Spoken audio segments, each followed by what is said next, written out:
leo tarehe 23 Mei 2026 imefanya uteketezaji wa dawa za kulevya aina ya heroin kilogramu 504.36 baada ya shauri lililokuwa mahakamani kumalizika. Shauri hilo lilikuwa linahusu raia wa Irani waliokuwa wanasafirisha dawa za kulevya kwa kutumia jahazi, ambapo raia mmoja wa Irani amehukumiwa kifungo cha miaka 30 jela na jahazi lililotumika kusafirisha dawa hizo kutaifishwa na kuwa mali ya serikali.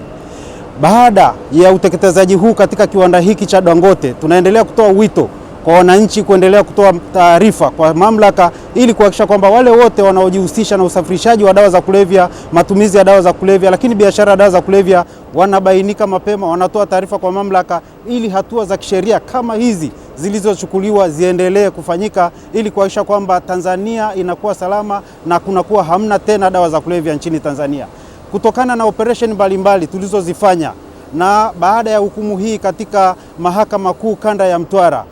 dawa za kulevya zimeadimika sana mitaani na kumekuwa na hitajio kubwa la waraibu waliokuwa wanatumia dawa za kulevya hususan heroin kuhitaji matibabu. Hivyo kutokana na uhitaji huo mkubwa katika kanda hii ya Mtwara, mamlaka inaahidi kwamba itajenga mati kliniki kwa ajili ya kutibu waraibu wanaokabiliwa na tatizo la matumizi ya dawa za kulevya, na watakuwa wanatibiwa bure kwenye hiyo kliniki itakayojengwa katika kanda hii ya Mtwara. Hali kadhalika tutahakikisha kwamba tunahamasisha ili kuwepo na sober house kutokana na uhitaji mkubwa wa wananchi ambao wanahitaji huduma ya sober house baada ya dawa hizo za kulevya kuadimika nchini na wengi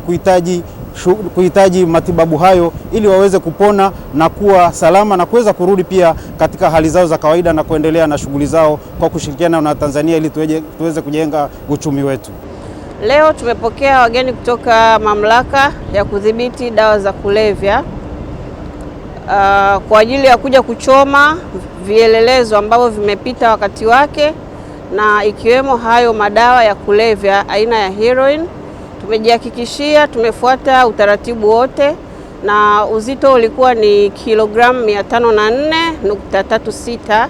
kama ambavyo tulijihakikishia kabla hatujateketeza.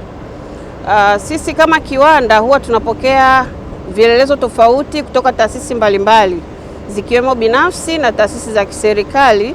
Tunawasaidia katika kuchoma hivyo vielelezo kwa sababu vinatusaidia kupata nishati ambayo inasaidia katika kuweka moto mkali katika kinu cha kuchomea yale matirio yetu ya kuzalishia saruji. Matirio ya kuzalishia cement inakuwa hayana athari. Ni kweli kwamba hayana athari kutokana na kwamba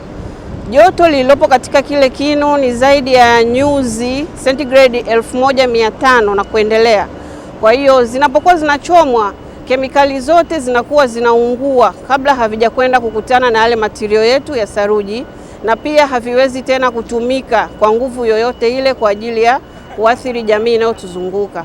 Kwa hiyo niondoe wasiwasi watumiaji wa saruji yetu kwamba tunaweza kuendelea kuitumia, haina madhara yoyote, na tunawakaribisha jamii husika ambao ni wadau wetu wa taasisi za serikali na taasisi binafsi kuja kuleta vielelezo tofauti kwa sababu wakati mwingine huwa tunanunua tuweze kuchoma matirio yetu tuweze kutengeneza saruji yetu ya Dangote.